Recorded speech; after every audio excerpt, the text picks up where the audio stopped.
Hey guys, क्या हाल चाल है। मेरा नाम है निशांत और ये है हमारा एक नेक्स्ट क्लास। तो इससे पिछले वाली क्लासेस जो थी उसमें हमने घोस्टबस्टर ट्रैप को बनाया था और उसमें हमने काफ़ी सारे ऑप्शन सीखे थे हार्ड मॉडलिंग के बारे में। बट ऐसे कई ऑप्शन हैं जो कि हार्ड मॉडलिंग में भी बच रहे हैं और उस ट्रैप के अंदर वो कवर अप नहीं हुए हैं। तो उन ऑप्शंस को इंडिविजुअली सीखने का ट्राई करते हैं। चलते हैं एक बार माया में। तो उससे पहले तो हमारे मेरे बैकग्राउंड में थोड़ी नॉइस आ रही होगी क्योंकि नवरात्रि चल रही थी, यहाँ पे डीजे बज रहे हैं, तो उसको इग्नोर करना। ओके, तो सबसे पहले हम आते हैं अपने मैश मेन्यू में, मॉडलिंग के सेक्शन में हम अपने मैश मेन्यू में आते हैं। याद रखना, मैंने आपको बताया था हार्ड मॉडलिंग क्या होती है, ऑर्गेनिक मॉडलिंग क्या होती है। ऑर्गेनिक मॉडलिंग में हम स्कल्पटिंग का भी इस्तेमाल करते हैं। आसान भाषा में बताया था, जब हम ह्यूमन कैरेक्टर बना रहे थे तो ऑर्गेनिक मॉडलिंग का इस्तेमाल कर रहे थे हार्ड मॉडलिंग के साथ थोड़ा थोड़ा। और जब हम किसी भी हार्ड सरफेस का बना रहे थे तो वहाँ पे हम हार्ड मॉडलिंग का इस्तेमाल कर रहे होते हैं। तो हार्ड मॉडलिंग में हमने घोस्टबस्टर ट्रैप को बनाया था जिनमें काफ़ी सारे ऑप्शंस थे। इनमें से कुछ ऑप्शंस हैं जो कि हम कवर अप नहीं हुए थे, तो हम उसको उस पर नज़र डालते हैं। सबसे पहले आता है कंबाइन। तो कंबाइन तो मैंने आपको बता रखा था, कंबाइन हमने उसमें भी यूज़ कर रखा था, घोस्टबस्टर ट्रैप में भी कई बार यूज़ किया हुआ है। कंबाइन का बेसिकली मतलब ये होता है कि हम किसी भी दो नॉर्मली पॉलीगन प्रिमिटिव जो हैं या कोई भी दो मॉडल हो गए उनको हम आपस में कंबाइन कर सकते हैं। जैसे कि मेरे पास एक क्यूब है, यहाँ पे एक दूसरा क्यूब है, आउटलाइनर में चेक कर सकते हो। एक हमारे पास पॉली क्यूब 1 है, देन इसके बाद एक पॉली क्यूब 2 है, ठीक है। अब अगर मैं दोनों क्यूब को सिलेक्ट कर लूँ, ठीक है, ड्रैग करके सिलेक्ट कर लो या ऐसे सिलेक्ट कर लो, कैसे भी सिलेक्ट कर लो, कोई सीक्वेंस इसमें मैटर नहीं करता। सिलेक्ट करने के बाद मैं यहाँ से कंबाइन कर दूँ, तब यहाँ पे देख सकते हो कि पी क्यूब 1 मतलब पॉली क्यूब 1 और पॉली क्यूब 2, ठीक है। उसके बाद हमारे पास बनते हैं पी क्यूब 3। अभी जो बेसिकली ये दो ऑप्शन है ये हमारे हिस्ट्री के ऑप्शन है। इसको आप जब आप डिलीट करोगे इसकी हिस्ट्री को तो ये ऑटोमेटिक गायब हो जाएंगे। मेन हमारा ये है पॉली क्यूब 3, ठीक है। चैनल बॉक्स में आएंगे तो यहाँ पे चैनल बॉक्स के अंदर हमको इनपुट्स में मिल जाएगा, ठीक है। पी पॉलीगन क्यूब 2 है, पॉलीगन क्यूब 1 है, देन इसके बाद पॉलीगन यूनाइट 1 है। ओके, अब अगर मैं इस पर क्लिक करके एडिट पे चले जाता हूँ, डिलीट बाय टाइप हिस्ट्री कर देता हूँ, तो यहाँ से हमारा साफ हट जाएगा, सिर्फ हमारा पॉलीगन क्यूब 3 बच जाएगा और यहाँ पे हमारा पी क्यूब 3 शेप आ जाएगा, ठीक है। अब ये हमारा अलग हो जाएगा। अब हम इनको अपने हिसाब से यूज़ कर सकते हैं। अब इसको डिलीट मारते हैं। अब आते हैं दूसरे ऑप्शन पे। सेकंड ऑप्शन हमारे पास आता है बुलियन। बुलियन के बाद हमारे पास आता है सेपरेट। सेपरेट आपको पता ही है, अगर आपने किसी भी चीज़ को कंबाइन कर रखा है तो उसको आप सेपरेट कर सकते हो, किसी भी चीज़ को यूनियन कर रखा है तो उसको आप सेपरेट कर सकते हो। मतलब अलग करने के लिए हम सेपरेट का इस्तेमाल कर सकते हैं। जो हमने यहाँ पर कंबाइन करा था ये हमारा कंबाइन है, इसको हम क्लिक करते हैं, यहाँ से हम सेपरेट कर देंगे तो ये हमारे दोनों सेपरेट हो जाएंगे। देखो अलग अलग हो गए। अब मैं इनको इंडिविजुअली चेंज कर सकता हूँ, ठीक है। ओके, उसके बाद हमारे पास दूसरा ऑप्शन आता है, वो हमारा बुलियन। बुलियन में हमारे पास आता है यूनियन, ठीक है। यूनियन क्या होता है? यूनियन भी आपका कंबाइन करने के लिए काम आता है। अब बेसिकली दोनों में ना काफ़ी छोटा सा अंतर है, एक बार उसको समझने की कोशिश करते हैं। अब जैसे मैंने एक क्यूब लिया, ठीक है, बड़ा करते हैं, पीछे रखते हैं, एक सिलेंडर लेते हैं, थोड़ा सा बड़ा करते हैं, रोटेट करते हैं इसको, ठीक है, एंड ड्रैग करते हैं थोड़ा सा एंड इनके इसके आर पार निकाल देते हैं। अब मैंने एक नॉर्मल सा एक शेप बना दिया। अब इस शेप को अगर मैं कंबाइन करता हूँ, ठीक है, अच्छा यूनियन करते हैं पहले। यूनियन में भी सेम है, कुछ करने की जरूरत नहीं है सीक्वेंस की, ठीक है। यहाँ पे आप चेक कर सकते हैं पी क्यूब 4 है, मतलब एक क्यूब बन रखा है, देन उसके बाद एक सिलेंडर बन रखा है। कंबाइन में आते हैं बुलियन एंड यहाँ पे यूनियन कर देते हैं। अब ये दोनों हमारे यूनियन हो चुका है। यूनियन मतलब आपस में जुड़ चुका है, जैसे हमारा उसमें था कंबाइन में, वैसे ही हमारा बुलियन में था कि मतलब यूनियन में था कि हमारा जुड़ चुका है आपस में। यहाँ पे आप देख सकते हैं कि जुड़ने के बाद हमारे पॉली सरफेस 2 आ गया, मतलब एक अलग ही सरफेस बन के आ गया, पॉली बुलियन 1 आ चुका है, ठीक है। इसको हम साइड करते हैं। अच्छा, ये जो हमारा रेड बॉक्सेस बन के आ रहा है इसकी आपको टेंशन लेने की जरूरत नहीं, ये हमारा पिछला ऑब्जेक्ट है, ठीक है। ये जब तक रहेगा तब तक हम इसको चेंज कर सकते हैं। जैसे मैंने यहाँ पे 4 पे गए एंड मैं इसको चेंज कर सकता हूँ ऊपर की तरफ, ठीक है। जब तक रहेगा तब तक हम इसको चेंज कर सकते हैं। इसको हटाने के लिए आप इसके डिलीट बाय टाइप मतलब हिस्ट्री कर दो, यहाँ पे क्लिक पे आ गए, डिलीट बाय टाइप एंड यहाँ से हिस्ट्री डिलीट कर दो। अब इसके बाद हमारे पे कोई ऑप्शन नहीं आएगा, मैं इसको डायरेक्टली मूव कर सकता हूँ। अच्छा, अब क्या है कि हमारे कंबाइन में और यूनियन में ना एक छोटा सा डिफरेंस है। एक बार डिफरेंस को देख लेते हैं, अदरवाइज़ काफ़ी कंफ्यूज होंगे कि आखिर हम कंबाइन कहाँ करना है हमें और यूनियन कहाँ करना है, ठीक है। बेसिकली यूनियन का इस्तेमाल थोड़ा कम ही होता है, कंबाइन का इस्तेमाल ज़्यादा होता है। मैं आपको अभी समझ में आ जाएगा आपको क्यों। अब देखो मैंने सेम ऐसे ही ऑब्जेक्ट बना दिया, बस ये इसकी लेंथ थोड़ी बड़ी है, इसको इग्नोर करते हैं। अब हम दोनों को सिलेक्ट करते हैं एंड इन दोनों को इस बार हम कंबाइन कर देंगे। सेम चीज़ है, कंबाइन कर दिया एंड इसकी भी डिलीट बाय टाइप हिस्ट्री कर देते हैं, दोनों की हिस्ट्री डिलीट कर दी। अच्छा, अब इन दोनों में अंतर क्या है? दोनों तो सेम ही है, ठीक है। दोनों में डिफरेंस ये है, मैं इन दोनों पे सिलेक्ट करता हूँ एंड वाई फ्रेम मोड पे आते हैं। 4 किया, वाई फ्रेम मोड पे आ गए। अब आप यहाँ पे देख सकते हो कि हमारा जो सिलेंडर है, ये देखो, ये हमारा सिलेंडर जब जिसमें मैंने कंबाइन करा था उसमें हमारा सिलेंडर देखो अंदर से विजिबल है, मतलब हमारा सिलेंडर अभी अपने ओरिजिनल शेप में ही है, वो शेप चेंज नहीं कर चुका।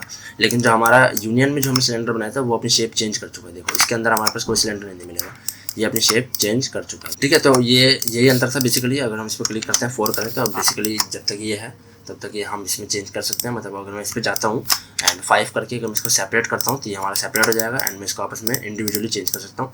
बट अगर मैं इस पर आता हूँ एंड इसको सेपरेट करने की कोशिश करूँ तो ये हमारा सेपरेट नहीं होगा।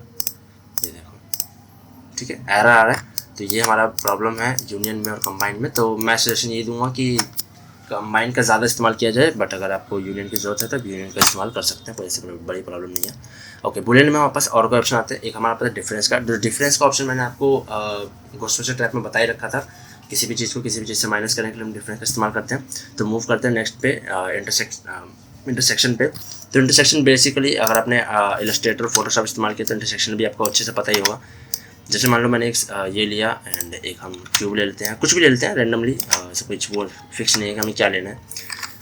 कुछ भी मैंने सेलेक्ट कर लिया एंड अब मैं इन दोनों को सिलेक्ट करता हूँ एंड मैश में आते हैं बुलियन, यहाँ पे इंटरसेक्ट पर क्लिक कर देते हैं। तो इनका जो इंटरसेक्टिंग पार्ट है हमें वो पार्ट विजिबल होगा, बाकी सारा पार्ट हमारा डिलीट हो गया। अभी जो रेड पार्ट है इसको हटाने के लिए हम सिंपली यहाँ पे जाएंगे, delete bye type and history कर देंगे, हमारी हिस्ट्री डिलीट हो गई एंड हमारे पास एक ऑब्जेक्ट बनकर आ गया। ठीक है, डिलीट करते हैं इसको, ये भी आपको समझ आ गई। इसको हम हटा देते हैं, पॉली सरफेस 1 ये सारा हम हटा देते हैं। मैश को जितना क्लियर रखे उतना अच्छा है। ठीक है, अब उसके बाद हमारे पास मैश मेन्यू में बुलियन में हमारे पास आता है स्लाइस। अब स्लाइस का क्या काम है, पहले तो मैश मेन्यू को मैं अलग कर लेता हूँ थोड़ा सा, ताकि इसमें काम करने में ईजी पड़े। ओके, अब स्लाइस का बेसिकली काम क्या है, मैंने एक सर्कल लिया, इसको हम बनाते हैं, एक हम क्यूब ले लेते हैं, इसको भी थोड़ा बड़ा करते हैं। हाँ, ये इतना बड़ा ठीक है। ठीक है, मैंने इस तरीके से एक क्यूब को इसमें मैनेज कर दिया, दोनों को सिलेक्ट करते हैं एंड यहाँ पे बुलियन में आते हैं, यहाँ पे स्लाइस पे क्लिक करूँगा। अब आप देखोगे जो भी हमारा सर्कुलर वाला पार्ट था उसने इसके अंदर एक एजेस ऐड कर दिया। जिन जिन जगह पे हम क्यूब से टच था उन जगह पे इसने एजेस ऐड कर दिए। मैं डिलीट बाय टाइप करके हिस्ट्री कर दूँ तो आप चेक कर सकते हो। ये देखो, मैं इंडिविजुअली इनके एजेस को सिलेक्ट कर सकता हूँ। तो बेसिकली आपको कोई ऑब्जेक्ट से ऐसे स्लाइस क्रिएट करनी है तो आप इसका इस्तेमाल कर सकते हो। ठीक है, बट ये किसी भी एंगल से सही नहीं है, क्योंकि ये किसी भी रूल को फॉलो नहीं कर रहा 4 क्वाड्स के 3 क्वाड्स के। तो मर्जी है आपकी, देखा जाएगा। ओके, सेकंड ऑप्शन हमारे पास बुलियन में आता है स्लाइस के बाद होल पंच। होल पंच आपको बेसिकली होल करने का काम आता है, मतलब होल के करने का काम आता है। ये भी आपका एक तरह से डिफरेंस का ही ऑप्शन है, पर इसको अलग अलग तरीके से इस्तेमाल किया जा सकता है।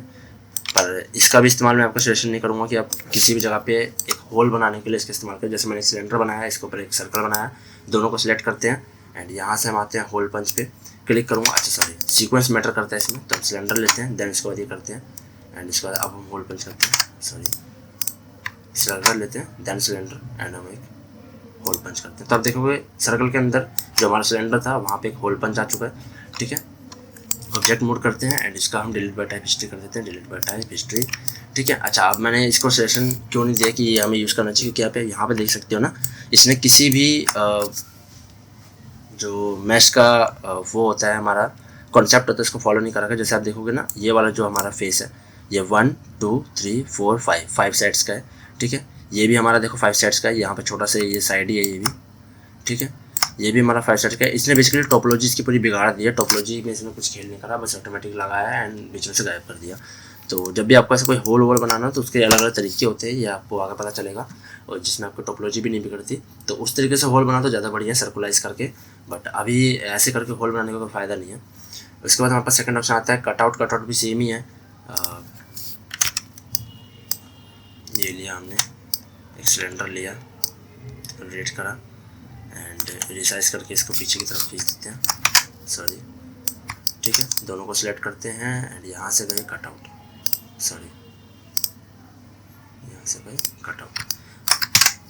सीक्वेंस वाइज करते हैं ताकि इजी पड़े आपको। कटआउट, अब आप देखोगे इसने सर्कल में से वो पार्ट जो कि हमारा टच हो रहा था उस पार्ट को यहाँ से कटआउट कर दिया। सिलेक्ट करते हैं दोनों को एंड यहाँ से डिलीट बाय टाइप हिस्ट्री कर देते हैं। अब आप देखोगे इसने किस तरीके से 2 अलग अलग पार्ट बना दिए। अब इसने भी यहाँ पे जो है टोपोलॉजी के साथ खिलवाड़ कर दिया। टोपोलॉजी का इसने कोई ध्यान नहीं दे रखा, तो मैं भी ये सजेस्ट नहीं करूँगा। जिस चीज़ में टोपोलॉजी बिगड़ रही है उस चीज़ में करने का कोई फ़ायदा नहीं है। टोपोलॉजी ठीक करके करो तो सारी चीज़ें बढ़िया हैं। उसके बाद हमारे पास स्प्लिट एज है। स्प्लिट एज बिल्कुल ही हमारा स्लाइस की तरह है, ये भी हमारा स्प्लिट कर देता है जिसको सेपरेट आपको पता है। अच्छा, कन्फर्म क्या होता है? बेसिकली कन्फर्म क्या है कि आप किसी भी ऑब्जेक्ट को, जैसा वो ऑब्जेक्ट है, अगर आप उसके जैसा किसी दूसरे ऑब्जेक्ट को बनाना चाहते हैं तो वहाँ पर कन्फर्म का इस्तेमाल होता है। एग्जाम्पल के तौर पर मैं सिलेंडर लेता हूँ। ये सारे वो ऑप्शन है जो कि आपको डेली बेसिस पे काम नहीं आएंगे, लेकिन जब आप मॉडलिंग करेंगे तो कहीं ना कहीं ऐसी सिचुएशन आती है जहाँ पे ये काम आते हैं। ठीक है, मैंने एक सिलेंडर लिया एंड एक प्लेन लेते हैं, प्लेन को ऊपर लाते हैं। साइज में बड़ा करते हैं इसको, थोड़ा छोटा करते हैं, ज़्यादा बड़ा हो गया, यहाँ से छोटा करते हैं, नाइस, ठीक है, साइड से छोटा करते हैं। ओके, अब किसी भी चीज़ को कंफर्म करने के लिए, मतलब अगर मैं सिलेंडर से इस प्लेन को कंफर्म करना चाहता हूँ तो मुझे सिलेंडर को पहले लाइव बनाना पड़ेगा, लाइव ऑब्जेक्ट। लाइव ऑब्जेक्ट क्या होता है ये भी आपको उसमें घोषणा ट्रैप में पता चल गया था। तो मैं लाइव ऑब्जेक्ट बना देता हूँ, इस पर क्लिक करते हैं, यहाँ पे हमारे पास लाइव ऑब्जेक्ट है, लाइव पे क्लिक करते हैं, ये हमारा लाइव बन चुका है। अब हम इस पर क्लिक करेंगे एंड इसको कंफर्म कर देंगे। तो जो भी इस पूरे मैश में, जो भी इस पूरे व्यू पोर्ट में लाइव ऑब्जेक्ट होएगा ये उसके हिसाब से कंफर्म हो जाएगा। अब जब मैं डब्ल्यू क्लिक करके इसको ऊपर करूँ तब देखोगे इसने ऑटोमेटिकली उस शेप में डाल दिया जिस शेप में ये था। तो यहाँ पे आप देख सकते हो कि इसकी जो टोपोलॉजी है ना वो टोपोलॉजी बिगड़ रखी है। यहाँ पे देखो किस तरीके से ब्लैक मार्क्स बन के आ रहे हैं। तो ऐसा इसलिए हो रहा है क्योंकि जो हमारे सिलेंडर की एजेस थे वो इक्वली डिस्ट्रीब्यूट नहीं थे हमारे प्लेन के एजेस, मतलब ये दोनों आपस में एक जैसे नहीं थे। प्लेन के एजेस हमारे कुछ अलग थे और सिलेंडर के एजेस हमारे कुछ अलग थे। तो हमें इनको सेम करना होगा, ठीक है। अब सेम करना तो काफ़ी डिफिकल्ट है। तो उसके लिए हम क्या कर सकते हैं, हम एक प्लेन की परफेक्ट पोजीशन लेते हैं, इसको हम अनलाइव करते हैं, मतलब लाइव करने की जरूरत नहीं है। इसको हम क्लिक करते हैं एंड इसको हम लाइव से हटा के इसके ना हम कुछ सेगमेंट्स बढ़ा देते हैं। सब डिवीजन एक्सिस से इसको हम बढ़ा कर 50 कर देते हैं। एंड अब हम एक प्लेन लेते हैं, सॉरी प्लेन, एंड इसको ऊपर उठाते हैं, साइज़ में बड़ा करते हैं, यहाँ से लंबा करते हैं साइज़, बढ़िया। अब इसके भी जो सब डिवीजन है इसको भी हम बढ़ा देते हैं, 50 इसका भी कर दिया, 50 इसका भी कर दिया, ठीक है, प्रॉपर इसको बढ़ा दिया। अब हम इस पर क्लिक करते हैं, इसको लाइव कर देते हैं एंड इसको हम कंफर्म कर देते हैं। तो अब इसके बीच की स्मूथनेस है वो स्मूथनेस ईजिली देख सकते हो, ठीक है। अब ये स्मूथ हुआ है थोड़ा उसके मुकाबले, पर यहाँ पे भी टोपोलॉजी बिगड़ी है। वो ऑब्वियसली है कि वो बिगड़ेगी क्योंकि वैसे मैंने बताया कि एज के हिसाब से ये मैनेज नहीं है, ठीक है। तो आप कन्फर्म के कुछ सेटिंग्स को छेड़ सकते हो चेक करने के लिए। जैसे मैं कन्फर्म के सेटिंग्स पे आते हैं एंड यहाँ पे हमारे पास आता है अलाउ नंबर्स, ऑफसेट्स को हम चेंज कर सकते हैं अपने हिसाब से। तो मैं यहाँ से मान लो रैंडमली 2 कर देता हूँ, सॉरी रैंडमली 2 करके एंड यहाँ से अप्लाई कर देते हैं। तो आप देख सकते हो कि बन चुका है, लेकिन इसमें भी हमारी ये दिक्कत सॉल्व नहीं हो रही। तो आप अपने हिसाब से इसको चेंज कर सकते हो, क्लोजेस्ट पॉइंट पर कर देते हैं एंड ओके कर देते हैं। अच्छा, अब आप देखो क्लोजेस्ट पॉइंट पे इसने एकदम स्मूथली ये काम कर दिया। देखो अब इसमें ये प्रॉब्लम नहीं आ रही, ठीक है। इसने अपने एजिस को ऑटोमेटिकली अरेंज कर दिया, लेकिन यहाँ पे आप एजिस की प्रॉब्लम देख सकते हो, ये देखो किस तरीके से प्रॉब्लम आ रही है, ठीक है। तो ये सारी चीज़ें वो हैं जो आपको धीरे धीरे करके समझ आएंगी। तो कंफर्म ऑप्शन को भी हम हटाते हैं, डिलीट करते हैं। किसी भी लाइव को अनलाइव करने के लिए यहाँ पे हम क्लिक कर देंगे, यहाँ पे हमारा अनलाइव हो गया, ये मतलब लाइव से हट चुका है, डिसेबल हो चुका है हमारा लाइव ऑब्जेक्ट, ठीक है। उसका हम फिल होल आता है। फिल होल ये मैंने शायद से घोषणा ट्रैप में बता रखा है, अगर नहीं बता रखा तो मैं आपको एक और दिखा देता हूँ, कोई दिक्कत नहीं है। जैसे मैंने मान लो ये लिया, इसको बड़ा करते हैं एंड यहाँ पे हमने इसका कोई भी एक पोर्शन को डिलीट कर दिया। अब अगर मुझे इसको वापस फिलअप करना है तो मैं इसके एजेस पे जाऊँगा, सारे एज को सिलेक्ट करूँगा एंड फिल होल कर देंगे, तो ऑटोमेटिक हमारा जुड़ गया वापस। तो फिल होल ऐसे छोटे मोटे एजेस को इसको ठीक करने के लिए होता है।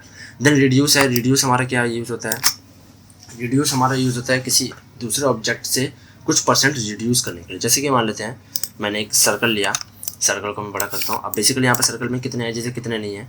अब मैं रिड्यूस के सेटिंग्स पे ओपन करते हैं एंड यहाँ पे हमारे पास आता है सेटिंग, सबसे पहला कीप ओरिजिनल, मतलब शेप चेंज नहीं होनी चाहिए, ओरिजिनल रहना चाहिए। तो उसमें हम टिक आउट कर देते हैं। देन इसके बाद हमारे पास आता है परसेंटेज। परसेंटेज के हिसाब से आप रिड्यूस कर सकते हो। तो मैं इसको 50% पर रखता हूँ एंड जैसे इसको अप्लाई करूँगा इसका 50% रिड्यूस होकर ये हमारा ऑप्शन बन के आ जाएगा। देखो ये हमारा ओरिजिनल था, मतलब ओरिजिनल वाला हमारे पास सेफ रहेगा एंड देन ये हमारा इससे 50% रिड्यूस हो चुका है। देखो ठीक है। अगर इसको थोड़ा चेंज करना है इस पर जाते हैं, 50 को हम बढ़ा के 77 कर देते हैं। अब देखिए 77% रिड्यूस हो गया इससे, ठीक है। इसकी टोपोलॉजी बेसिकली रिड्यूस हो गई 77%, ठीक है।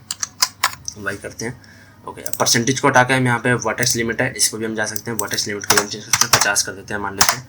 ओके प्रेस करा एंड जैसे मैं क्लिक करूँगा यहाँ पे हम वाईफ्रेम मोड पे आते हैं। देखिए ये दोनों आपस में जो है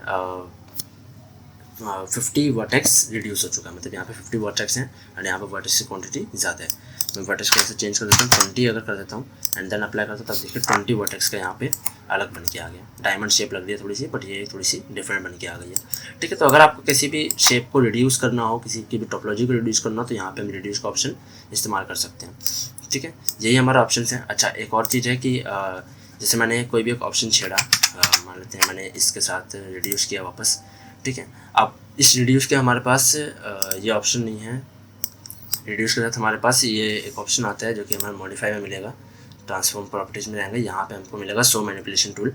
तो मैनिपुलेशन टूल, अगर ये इसको हम मैनिपुलेशन टूल कहते हैं, अगर ये आपका ऑप्शन शो नहीं हो रहा है किसी भी ऑप्शन में, तो दो रीज़न हो सकते हैं। सबसे पहले तो उस ऑप्शन में ये ऑप्शन है ही नहीं, और अगर उस ऑप्शन में ये ऑप्शन है और अगर शो नहीं हो रहा है तो आप मॉडिफाई में चले जाएंगे, ट्रांसफॉर्मेशन टूल्स में, यहाँ पे आपको शो मैनिपुलेशन टूल मिल जाएगा, उस पर क्लिक कर दीजिए, ये ऑप्शन आपको शो हो जाएगा। इस ऑप्शन का फ़ायदा ये होता है कि आप यहीं से चेंजिंग कर सकते हैं। देखो मैं यहीं से इनके बीच में डिफ्रेंशिएट कर सकता हूँ, मतलब कुछ भी मुझे चेंज करना है तो मैं यहाँ से इसमें चेंज कर सकता हूँ, ठीक है।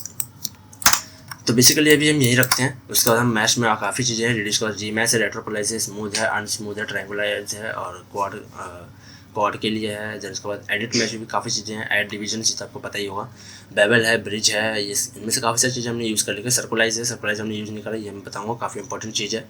कोलैप्स है, ये भी काफ़ी इंपॉर्टेंट तो नहीं बोलूँगा लेकिन हाँ ठीक है, ये भी है।